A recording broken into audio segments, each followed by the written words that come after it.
Praise the lord. Lent days Bible ధ్యానములో 39వ రోజు బైబిల్ ధ్యానం కొరకు ఏర్పరచబడిన వాక్య భాగము మార్కు సువార్త 16వ అధ్యాయము. మార్కు సువార్త 16వ అధ్యాయము మొదటి వచన ప్రారంభము. విశ్రాంతి దినము గడిచిపోగానే మగ్దలేనే మరియయో, యాకోబు తల్లి అయిన మరియయో, సలోమేయు వచ్చి ఆయనకు పూయవలెనని సుగంధ ద్రవ్యములు కొనిరి.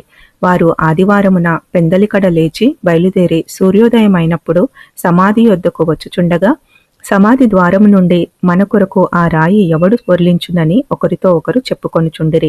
వారు వచ్చి కన్నులెత్తి చూడగా రాయి పొర్లింపబడి ఉండుట చూచిరి. ఆ రాయి ఎంతో పెద్దది. అప్పుడు వారు సమాధిలో ప్రవేశించి తెల్లని నిలువుటంగి ధరించుకొని ఉన్న ఒక పడుచువాడు కుడివైపున కూర్చుండి ఉండుట చూచి మిగుల కలవరపడిరి.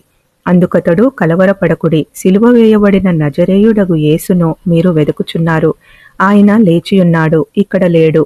వారు ఆయనను ఉంచిన స్థలము చూడుడి. మీరు వెళ్ళి ఆయన మీకంటే ముందుగా గలిలయలోనికి వెళ్ళుచున్నాడనియో, ఆయన మీతో చెప్పినట్టు అక్కడ మీరు ఆయనను చూతురనియో ఆయన శిష్యులతోనూ పేతురుతోనూ చెప్పుడనెను. వారు బయటకు వచ్చి విస్మయం నొంది వణుకుచు సమాధి యొద్ద నుండి పారిపోయిరి. వారు భయపడినందున ఎవరితో ఏమీయూ చెప్పలేదు. ఆదివారము తెల్లవారినప్పుడు యేసు లేచి తాను 7 దయ్యములను వెళ్ళగొట్టిన మగ్దలేనే మరియకు మొదట కనపడెను. ఆయనతో ఉండిన వారు దుఃఖపడి ఏడ్చుచుండగా ఆమె వెళ్ళి ఆ సంగతి వారికి తెలియజేసెను. కాని ఆయన బ్రతికియున్నాడనియో ఆమెకు కనపడెననియో వారు విని నమ్మకపోయిరి. ఆ తరువాత దారిలో ఇద్దరు ఒక పల్లెటూరికి నడిచిపోవుచుండగా ఆయన మారురూపము గలవాడై వారికి ప్రత్యక్షమాయెను. వారు వెళ్ళి తక్కిన వారికి ఆ సంగతి తెలియజేసిరి. కాని వారు వీరి మాటనైనను నమ్మకపోయిరి.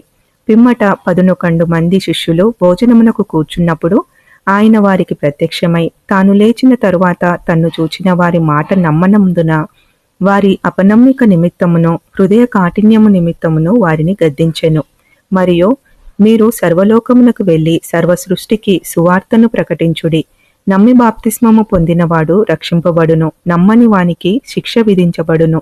నమ్మిన వారి వలన ఈ సూచక క్రియలు కనబడును. ఏవనగా, నా నామమున దయ్యములను వెళ్ళగొట్టుదురు, క్రొత్త భాషలు మాటలాడుదురు, పాములను ఎత్తి పట్టుకొందురు, మరణకరమైనదేది త్రాగినను అది వారికి హాని చేయదు, రోగుల మీద చేతులుంచినప్పుడు వారు స్వస్థత నొందుదురని వారితో చెప్పెను. ఈలాగు ప్రభువైన యేసు వారితో మాటలాడిన తరువాత పరలోకమునకు చేర్చుకొనబడి దేవుని కుడిపార్శ్వమున ఆసీనుడయ్యెను. వారు బయలుదేరి వాక్యమంతటా ప్రకటించిరి. ప్రభువు వారికి సహకారుడయ్యుండి వెనువెంట జరుగుచూ వచ్చిన సూచక క్రియల వలన వాక్యమును స్థిరపరచుచుండెను. ఆమేన్. Praise the lord. యేసు శిలువపై మరణించిన దినము సిద్ధపరచు దినము, అంటే విశ్రాంతి దినమునకు ముందు రోజు. కాబట్టి సాయంకాలం అయినప్పుడు యేసు దేహమును సమాధి చేయుటకు పిలాతు వద్ద అనుమతి పొందుటకు అరిమతయ యోసేపు అను సభ్యుడు అడుగుతాడు. ఇతడు ఘనత వహించినవాడు మరియు దేవుని రాజ్యము కొరకు ఎదురుచూచువాడు అని వాక్యం సెలవిస్తుంది. ఘనత వహించిన స్థానంలో దేవుని ప్రజలు ఉండడం ఎంతో శ్రేయస్కరం. దేవుని ప్రజలు అలా ఉన్నతమైన స్థానాలలో ఉండడం దేవుని చిత్తము. వారు యేసు దేహమును దింపి నారబట్టతో చుట్టి బండలో తొలచిన సమాధిలో ఉంచి ద్వారమునకు పెద్ద రాయిని దొర్లిస్తారు. 16వ అధ్యాయం ప్రారంభంలో యేసు తల్లి అయిన మరియా, మగ్దలేనే మరియా మరియు సలోమే అనువారు ఆదివారము ఉదయమున ఆయన దేహమునకు సుగంధ ద్రవ్యాలు పూయడానికని వస్తారు. అయితే వారు వచ్చేసరికి రాయి దొర్లింపబడి ఉండడము, తెల్లని వస్త్రాలలో ఉన్న దూత వారికి కనబడి, కలవరపడకుడి, సిలువ వేయబడిన నజరేయుడగు యేసును మీరు వెదుకుచున్నారు. ఆయన లేచియున్నాడు, ఇక్కడ లేడు. మీరు వెళ్ళి శిష్యులతోనూ పేతురుతోనూ చెప్పుడి అని చెప్తాడు.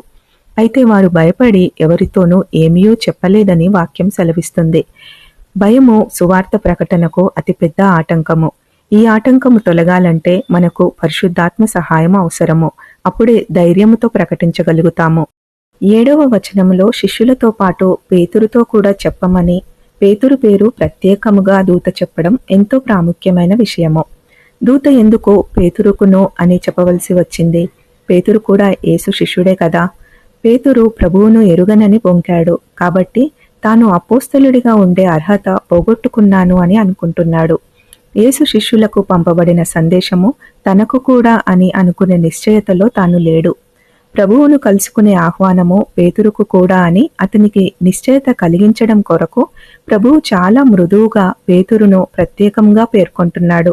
ఇది చాలా ప్రశస్తమైనది. ఆయన విషయంలో విఫలమైన వారితో ప్రభువు ఈరోజు కూడా అలాగే మాట్లాడుతున్నాడు. ఆయన యొద్దకు రమ్మని విఫలులమైన మనలను ప్రత్యేకంగా పిలుస్తున్నాడు. ఈ ఆహ్వానము నీకు, నాకు, మనందరికీ ఇవ్వబడింది. తరువాత మగ్దలేనే మరియా యేసును చూచానని చెప్పినప్పుడు శిష్యులు నమ్మలేదు.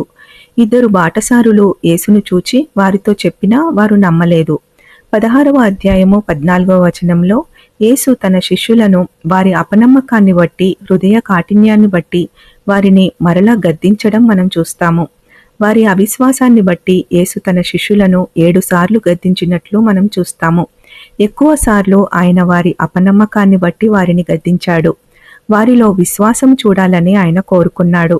ఆయన మనలో కూడా విశ్వాసాన్నే చూడాలని కోరుకుంటున్నాడు. 15 నుండి 18 వచనాలలో ప్రభువు తన శిష్యులకు సర్వలోకానికి వెళ్లి సర్వ సృష్టికి సువార్త ప్రకటించమని ఆజ్ఞాపించడం మనం చూస్తాము. సమస్త జనులను శిష్యులుగా చేయమనే ఆజ్ఞ మత్తయి సువార్త 28వ అధ్యాయంలో గమనిస్తాము. ఈ 2 ఆజ్ఞలు ఒకే నాణెమునకు ఉన్న 2 ప్రక్కల వంటివి.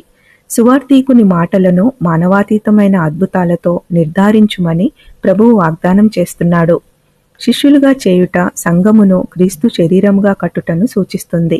ఎందుకంటే ఆయన ఆజ్ఞలన్నింటికీ విధేయులైన వారే శిష్యులుగా మార్చబడతారు. శిష్యులుగా చేయకుండా సువార్తీకరణ ఒక్క ప్రక్క నాణెము వంటిది, దానికి విలువ లేదు.